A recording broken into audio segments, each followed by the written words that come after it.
Hey everyone, it's Blue Lizard Jello, and welcome back to another episode of Everything Possible in Dark Souls 2 as we continue our trek through the Crown of the Ivory King DLC. So in the last episode, we finished off by taking out the Maldron assassin invader, although he didn't technically invade us, and we weren't fooled by his white ring, and hopefully you weren't either. And hopefully you were able to take him out with relative ease, unlike in the last DLC, where he basically stomped all over our faces over and over again. At least that happened to me. Maybe your experience was different. But anyway, resting at the bonfire to get our health back, and we're just going to run past all these enemies because they do have a pretty short leash in this area, so we can just kind of jump over them all, and we can head to the next area where we're going to run into a familiar face, and it's something that I am going to talk about kind of as a critique in just a moment here, but I'll wait until he actually comes into light before I go into that discussion. Coming down into here, and this is also one of the reasons why we wanted to take out Maldron in the area previously, because if not, he will follow you down here, and then you are going to fight both these enemies at the same time, which is what happened to me in my blind playthrough. So anyway, we now have a white covetous demon to face. Now it's not albino because he doesn't have red eyes, so keep that in mind. Albinism almost always yields red or pink eyes. Hashtag science. However, what I wanted to talk about was that I don't mind that I'm fighting a covetous demon again. And the reason I don't mind it is that this is a very common tactic in many action-adventure games where a boss that you fight early in the game will actually become a normal enemy later on, and it helps to show your progress and your increase in power and strength throughout the game. I am completely okay with this mechanic. If this was a boss battle and he actually had a boss health bar, then I would have something to say about it. But anyway, taking out the Covetous Demon gives you the Ivory Warrior Ring, which will greatly reduce enemy stamina if they're blocking as you're attacking. But in this area, you can see we've already picked up 2 Twinkling Titanites, a large club +8. Over here we have a dried root. And over here we have another dried root. Dried roots actually have a purpose later on in this DLC, which we'll see a bit later. We have a Crimson Water. And then lastly, we have 3 Smooth and Silky Stones for trading with the crows in Things Betwixt. Now watch the ambush around this corner. These porky bunnies, they're out to get you. But if you have a bow, you can sneakily get at least one of them. I was able to actually get both, which was handy. Well, almost get both. Remember to do your best to attack these from as far away as you can, even if that just means a long melee weapon, because if you do touch them, which you'll see in just a little bit here, you will take damage.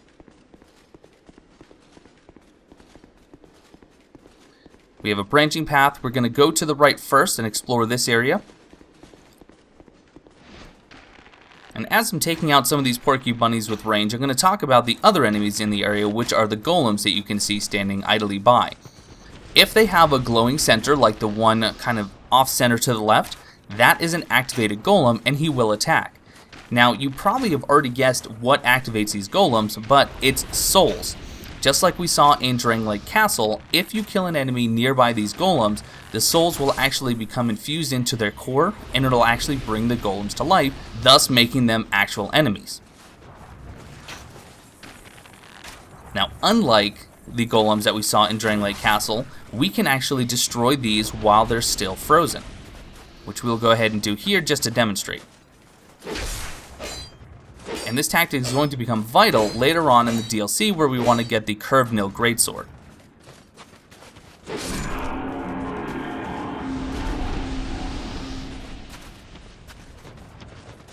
So as long as you're careful and you plan your attacks, you can actually make it so that none of these golems, other than the one that's already activated, or the 2 that are already activated, will come to life. Makes this area a little bit easier to deal with, because dealing with these golems more than one at a time is not a recommended idea.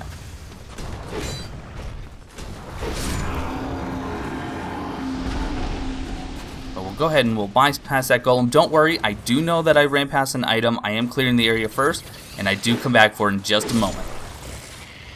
I always feel like I have to preface that so no one gets too angry and screams and breaks things and then blames me.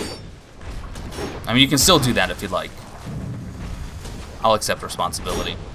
Unless your parents ask, and then I'll deny all charges. Last activated golem down, and over here on this corpse, we'll pick up a Pharros Lockstone, which is good because there is a Pharros Lockstone contraption in this DLC, And then over here we have 5 charcoal pine resins. Now Dark Souls does have a habit of giving you items that are useful in the area that you're currently in, so this would be FromSoft's hint that fire works well on most of the enemies here, which it clearly does, hence why I'm using the flame weapon buff. They're also made of snow and ice, so you'd think flame would be good, although as soon as the snow and ice melt, it would become water, which is then resistant to fire. So maybe there should be a flame/lightning combo buff. But anyway, that bridge we have seen from the other side, and there are 3 enemies waiting on there as well as 3 items, and we'll be getting that in a moment, but we left them alone because there's a little bit of a secret, maybe an Easter egg if you will, that you can actually do to get rid of them in a much more comical fashion than just standard battle. Proceed up these hills slowly because there are enemies waiting at most of the twists and turns, including, but not limited to, these porcubunnies. And I don't know if that's their official name. If it's not, then they really dropped the ball on naming. But it's a name we'll be going with. And yes, if you get them rolling and get out of the way, they often will just roll right off the side like that one did. I feel a little guilty. I don't feel guilty. I'm only kidding. They're porcubunnies. Now, over here we do have 2 of these ice crystal golems. So in order to deal with them one at a time, just go ahead and shoot one in the hip, specifically the hip. It is their weak point. But taking them out one at a time is a lot easier. And unlike the other ones that are seemingly covered in ice crystals, these can be backstabbed. We've already seen it before, but just a reminder. One down, 1 more to go. Just taking a look at the absolutely beautiful landscape. I understand that that is a pre-rendered static backdrop, but it is my favorite of the 3 DLCs so far. I think it's absolutely beautiful. It really conveys more than just an empty wasteland that we're exploring. This is a city, this is a village surrounding this giant castle and fortress. You know, it should be alive, should be bustling.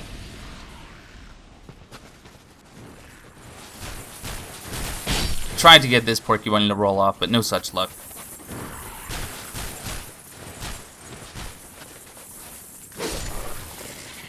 And on this corpse, we have some Vine Balm. Has anyone found a truly good use of the bombs? I mean, it could be useful for if you want to make a soul level 1 run a little bit easier, or if you really just want to test out a weapon. Other than that, I can't really come up with any viable solutions as far as using them. Anyway, around this corner, up the stairs, open this large metal gate, and we're going to find an Elium Lois Knight. He is friendly, no need to attack, he's going to stand up, and then he's going to homeward bone out, and we're going to see him later when we go to find the Burnt Ivory King. There are a total of 4 that can assist you in the fight. 1 is already present in the arena, and then 3 we have to find by opening up those metal gates throughout the DLC. So here I am, standing above the bridge. We can see the enemies, we can see the corpses, and then we can see a gap in the center here.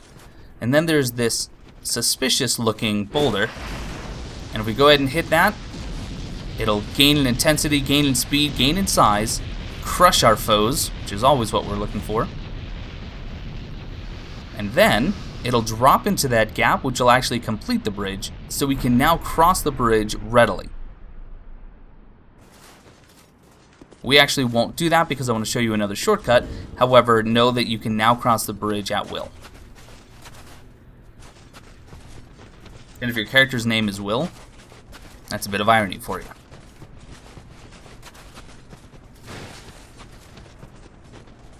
Gonna make our way back down because we do want to loot those corpses, but then we will do some backtracking, and we're gonna take that other branching path that we saw right after we fought the Covetous Demon.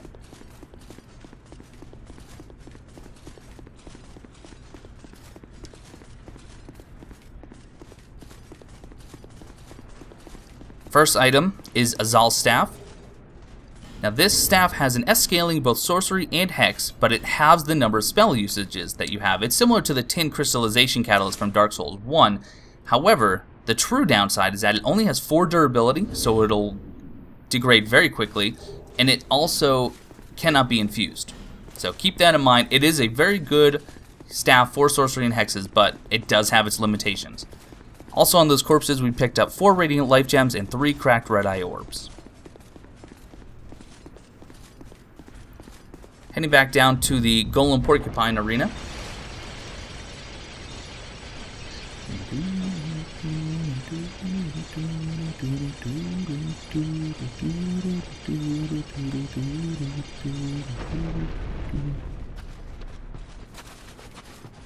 Always do a running leap anytime you can, because as we know, most of Dark Souls is all about getting the points for style.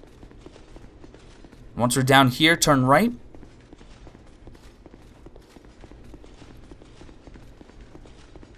And this door will lead to the arena that has the porcupines, the witch trees, and is the area where we were invaded by Hexer Nikolai. Just wanted to make sure I showed you all of the entrances and shortcuts. And there you can see just touching the porcupines is enough to take damage even if they're not aggroed on you just yet. As you could see when I ran straight into one.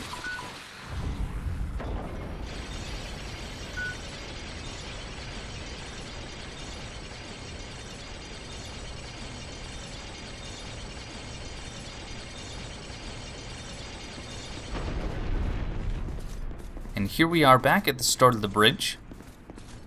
A few more items to get here, including some somewhat hidden items. So make sure you do explore this area fully, but first we're going to take out some of the enemies that could prove to be a bit of a pain in the rear end if we don't take care of them now, including a pair of retainers. We have this crystallized ice golem. Grab ourselves a single amber herb as a drop. Take care of this retainer.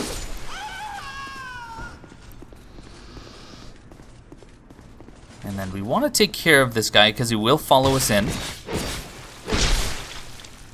And then in the next room, we've seen this room before because we ran through it, but we are going to take care of all of the soldiers, including the dog, but we're going to show you a little trick here with the Alluring Skull. I did mention previously that the Alluring Skulls do work on most of the enemies, and the soldiers are no exception. Now, it will not affect the dog, so just keep that in mind, but if you want to make short work of these enemies, throw an Alluring Skull or two, get their attention, take care of the dog, and then you can just easily pick them off one at a time. And one left. And now, we're going to take the door on the right that we previously left unopened. And the reason we didn't come up here earlier is that at the top of the staircase, we're going to find 3 iron chests that we can loot. However, before we actually defeated Ava and talked to Alsana, those 3 chests were frozen. Beware, there is an alcove up to the right once you walk in there, and there is a retainer that'll often drop down behind you and go for the backstab, while this other knight is pecking you away with his pike. Pecking you away, picking you away, piking you away, maybe? Maybe not? Radiant Lifegem from that soldier. And we'll head up a little further. We're going to take care of another retainer who's just idly sitting by, but who will come up and follow us upstairs if we leave her alone. And we'll somehow also get stuck behind her. Nothing that a swipe of the Keyblade won't fix. And up here we do have one of these golems that'll actually use ice as weapons. Remember, you can always get the backstab on these ones.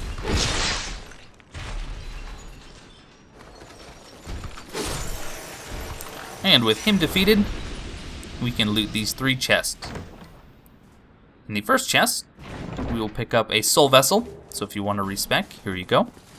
And the next chest, one of the most unique weapons in the DLC, and indeed in fact in the whole game, the Sorcerer's Twinblade. So the R1 or the combo moves will give you the standard Twinblade moveset, however it can cast sorceries. Pick up 2 Divine Blessings in the last chest, and now I'm going to show you the Twinblade in action, and also show you how it looks, because this is one of the coolest looking weapons in the game in my opinion. So if you are going for a melee sorcerer build, this could be the Twinblade for you. Now keep in mind this will not cast hexes, only sorceries, but pretty fun weapon if you want to kind of dual spec. So carefully hop down onto this ledge below, and we will hop down one more time. And on this corpse hanging on the ledge here, we'll grab ourselves a trio of Monastery Charms, not chimes as I often call them. And then leaning up against this tree on this corpse, we have the Dark Clutch Ring. So we've seen the clutch rings before, we're pretty familiar with how they work, but this one will affect the dark damage of weapons depending on the actual dark damage of the weapon itself. If it has infusion, then it'll do less bonus than something that already has natural or innate dark damage. But play around with it because the numbers do vary depending on the weapon itself.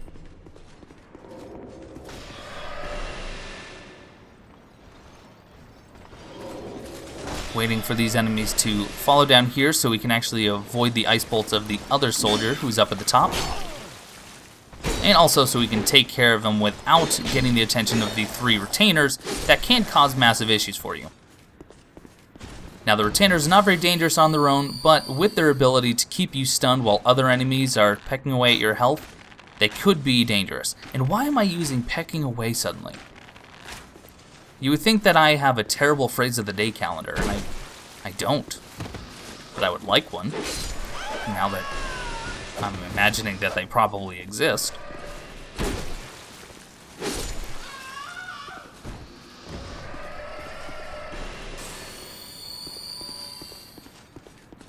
One more enemy to deal with, and then last time we ran to the right where there's a bonfire, but this time we're going to go straight ahead through this somewhat hidden passage through the snowbanks to an area that we previously could not enter due to the snow and the wind that Alsana has destroyed for us.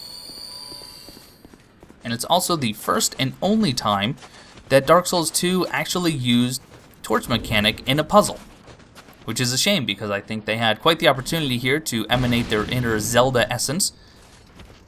Not a very difficult puzzle. You see 4 unlit sconces, so we'll go ahead and light all 4 of those, and we'll see what happens. Because I'm sure you don't know what happens already. I'm sure this is a massive spoiler for all of you. Because this was very difficult to figure out, I know. What? The door's opening? Get out of here. Anyway, door opens. There are quite a few retainers in this area, both on the right and the left. And there's also a pair of flexile sentries. So we're going to deal with the retainers first before we take them on and loot the area.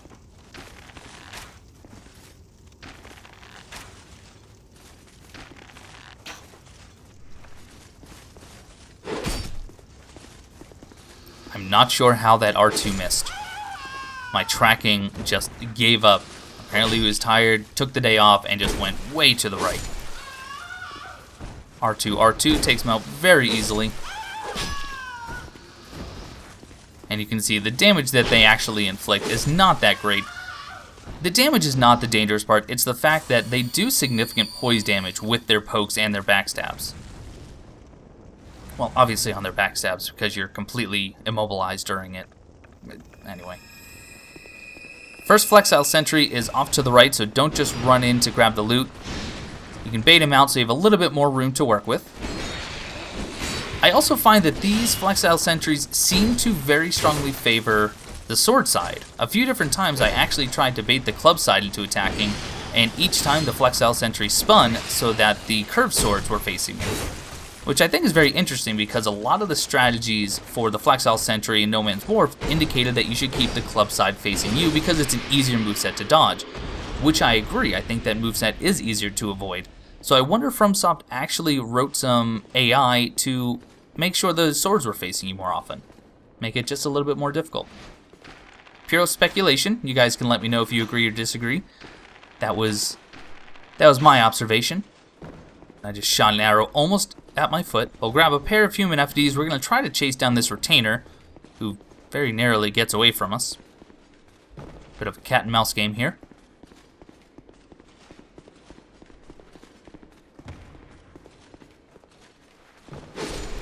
That would have been a decapitation if Dark Souls 2 had decapitations. Very, very obvious illusory wall. There are 2 illusory walls in the DLC here. That is one of them, which is very obvious. The other one is not so clear. But we grab ourselves the infamous Bone Fist. You've all seen this in action at this point. It gives you a martial arts moveset, and unfortunately I forgot to demonstrate it. However, you get a martial arts moveset. There's punches, there's kicks, there's running kicks, but there's also the Hadouken. So it fires 3 projectiles, which do a massive amount of damage if you're power stancing the Bone Fist. Now you can power stance it with a Bare Fist, you can power stance it with any other fist weapon, and of course you can power fist it with another Bone Fist. And if you want another Bone Fist, you have 2 options. Number 1, I guess 3 options. You could go through the New Game Plus cycle to get it. You could use a Bonfire Ascetic at the Outer Wall Bonfire, Or you can put down your summon sign in the Frigid Outskirts challenge area, because as a summon, the Frozen Reindeers have the possibility of dropping a Bone Fist. It will not drop if you're the host, but it can drop if you're a summon. Now you can see here, the clubs were clearly facing me, but the enemy actually spun around to again attack me with curved swords. Could be completely coincidental, but you guys let me know what your experience was. And this second Flexile Sentry was guarding the Garrison Ward Key, which is the key that will open the gate to the optional area, the Frigid Outskirts, that I just mentioned. The most hellish place in Dark Souls 2.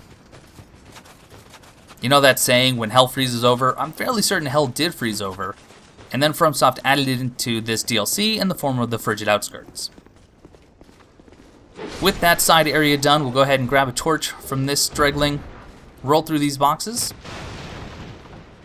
We're going to walk down these ramps. We have two enemies between us and another item, which is kind of a silly item. I'm not really sure of its significance other than Twiggy Shay uses it later on if we choose to summon him for the Burnt Ivory King fight. Almost get knocked off here, but I don't. 2 MLG for that. Also too lucky for that. More so lucky.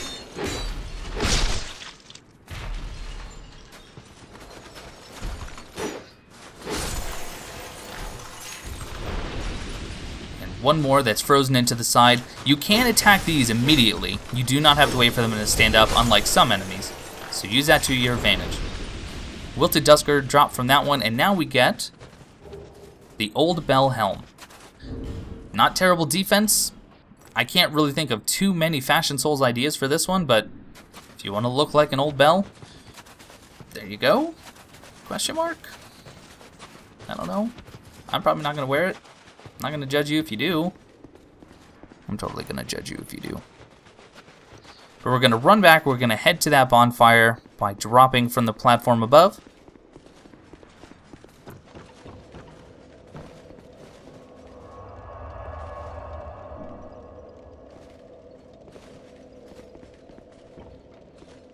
And in this area, there's quite a few items that we want to get, including some that were formerly guarded by the retainers, who are going to drop down and attack us anyway, so we may as well pick them up now.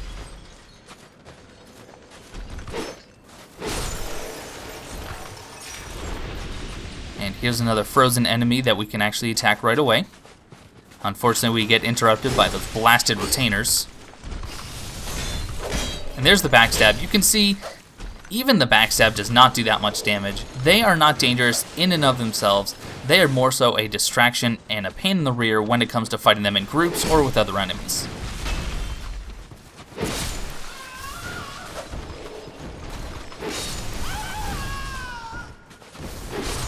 Finish that enemy off. A few more up at the top here, including this retainer who is going to try to surprise us. No such luck though.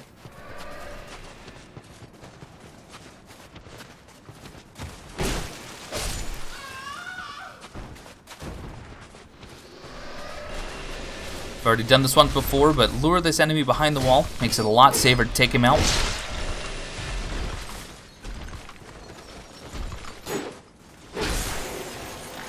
We have one more of these enemy types and then a standard soldier up at the top. But first, let's go ahead and grab these 3 Lloyd Talismans. And again, Dark Souls 2 and Dark Souls in general will give you items that can be used in the area or in the nearby area, wherever you're at. And in this case, the Lloyd's Talismans were given to us most likely because this game does have, or this DLC rather, has a pair of mimics that you can use instead of fighting. With that enemy done, we're going to take this little side path after we kill the retainer. And once we go through here, first we're going to go to the left, hidden in a corner here, grab ourselves the Ring of the Embedded. Now, the Ring of the Embedded is a very interesting item. It'll increase your vigor, endurance, and vitality by a certain percent dependent on the original stat, and it will increase it the lower your original stat was. However, you do take 8% more damage with that ring equipped. Now, we just picked up the Dark Dance Hex, and we've already seen that in use by Hexer Nikolai. It creates an AoE burst, which does some massive damage, followed immediately by between 3 and 5 Dark Beads, which will also do significant damage. so used properly can be quite devastating hex.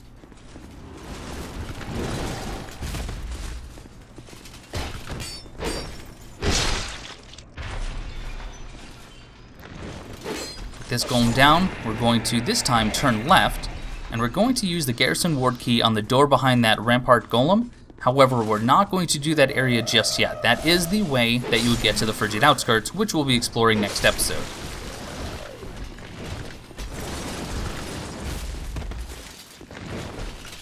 Missed the backstab there.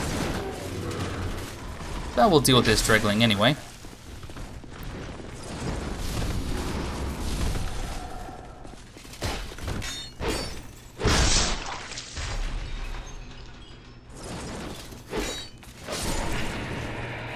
Pick up the Rampart Golem Helm. Decent looking helm. I like the frozen crystals on the top there. Could be pretty interesting Fashion Souls wise. Grab ourselves a small blue burr from one of the Dreglings, and then we'll use the key on the door. We're going to activate the bonfire, and then we're going to head out. Those of you who don't know, like I said, this is the way to get to the Frigid Outskirts. You just need to examine the coffin immediately behind me, and you'll go sliding down the hill and into the worst area I've ever been to in my gaming career.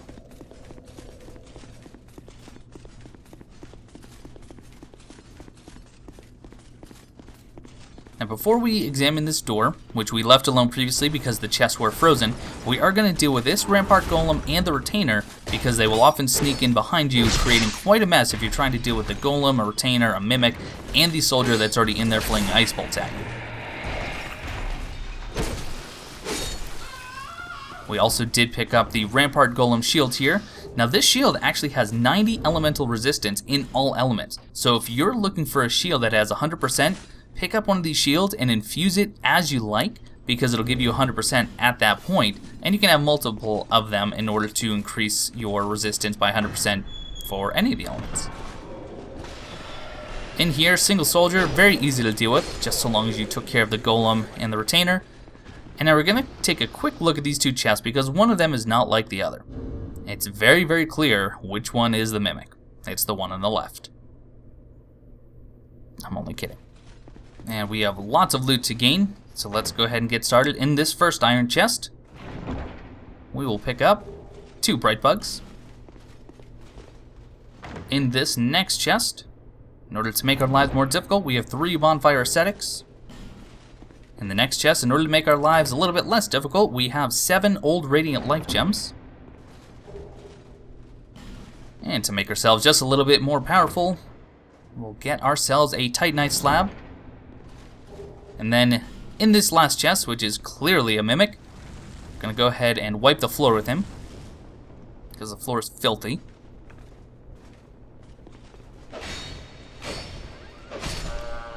And we will pick up the last piece of the Katarina set, the Katarina armor, which I have to say looks absolutely smashing on Mr. Silverius. It looks like it was tailor cut for him specifically. Look at those curves. Real Katarina men have curves, by the way. Moving on. Now this next area was full of ice, and it was also full of invisible enemies, but now that we have the Eye of the Priestess, we can clearly see them. We'll grab these 15 Prism Stones, and we're going to take out the 2 previously invisible enemies here. One with a Great Sword, and one with, I believe, a Broadsword or a Bastard Sword later on. This one dropped a Divine Blessing for us. Now I find it interesting that FromSoft gave us Prism Stones on this bridge, because they're not a very useful item. In fact, most people use them to signify Fight Club on the Iron Keep bridge. I'm wondering if they want players to now use this bridge as the new PvP arena, and that's why they gave us Prism Stones.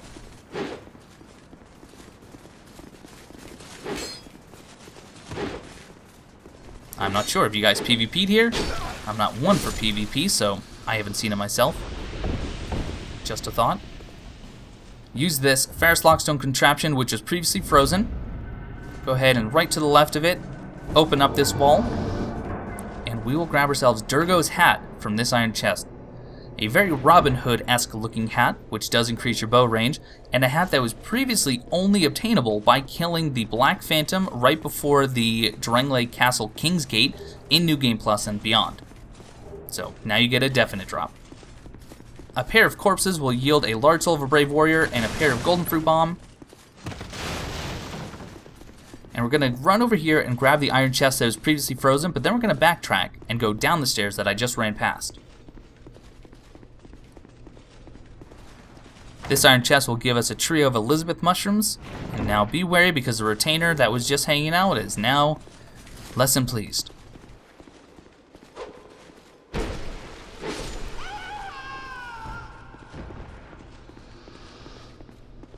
And now we'll backtrack and head down the stairs. There is an enemy waiting for us.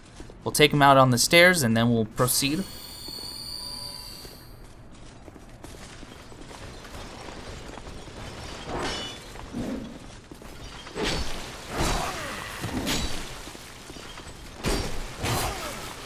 I could do with these enemies having less poise.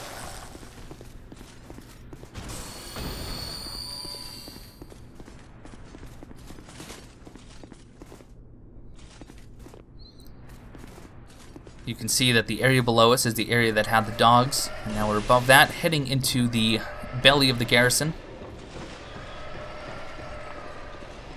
Quite a few enemies here, so try to bait them one at a time if you can.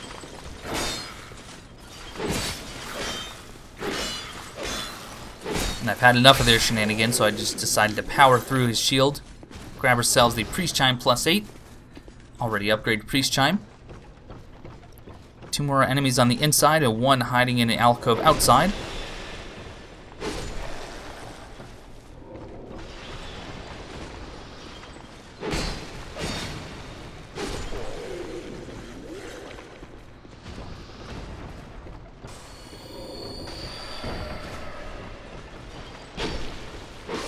And now you can either go up or down. I'm going to go up just to unlock the door that was previously locked from the other side, or I guess locked from this side. As well as up at the top here, going to grab ourselves another pair of Elizabeth mushrooms. I have to admit, I've not once used an Elizabeth mushroom. I don't know how many I have on my person at this time, but you can see where that door opens up to. A little bit of a shortcut when you are backtracking from this area. And now we'll begin working our way down. We do have to go down a few levels.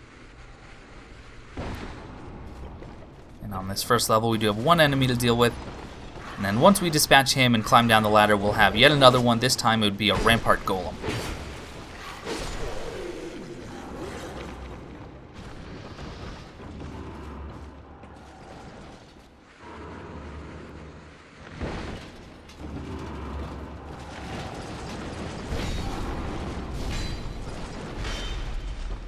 Fish for the backstab. Now the hole in the floor in front of me does not have a ladder. You can drop down and survive, but if you do, you'll be dropping into a few dogs. I recommend just taking it slow, taking out this enemy and climbing down the ladder in order to make the journey just a little bit safer. Not to mention that outside on this ledge, you will get the Ring of Resistance +1. We've already gotten the Ring of Resistance before, but this time we get a ring that'll give us an extra 200 poison, bleed, curse, and petrification resistance. Here are those dogs that would have been a pain had we dropped down.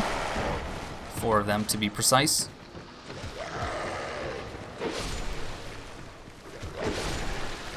One dropped a Soul of a Lost Undead for us, just like the other dogs elsewhere in the game can give us. And the last item we'll get in this episode are 3 Wilted Dusk Herbs. So while that is the last item we'll get in this episode, we do have a small journey ahead of us because we have 1 more Elium Lois Knight that we'll free. But not before we get invaded by Castaway Witch Donna.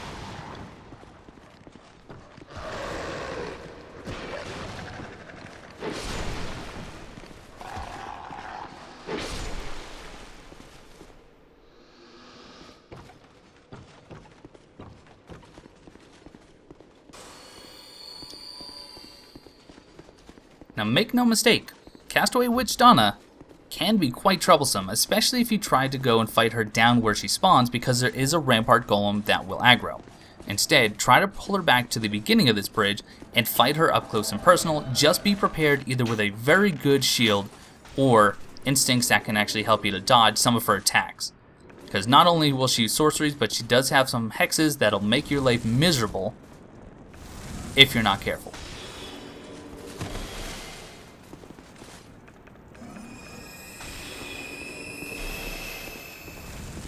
yes, I just double buff my weapon. And you can see she will try to lure you back towards the Golem, but as long as you don't get too far, you can fight her on her own.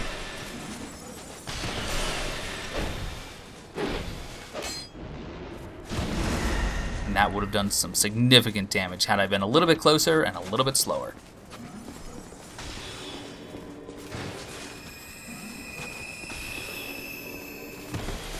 Trying to bait her into leaving that Golem alone.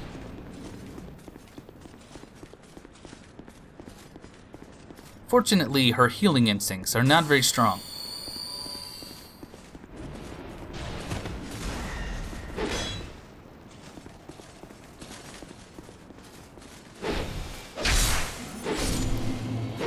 And with Donna out of the way, all we have is one more Golem to take care of, and we can free yet another one of our friends, the Elium Lois Knights. And then we will have 3 for the Burnt Ivory King fight, which is still not enough for me to feel comfortable.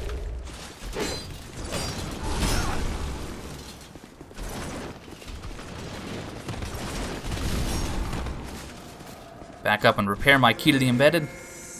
And we punish chuggers, that's a known rule. We also take ice spikes to the gut, also a known rule. Just a less obvious one. This guy really pulled out all the stops. Top off our health, open up this gate. And here he is, just sitting in contemplative solitude. But now he's going to join us. Speaking of joining, thank you guys so much for joining me on this second episode of Everything Possible in Dark Souls 2, Crown of the Ivory King. I hope you guys learned something. If you did, let me know below. Otherwise, I will see you guys next time.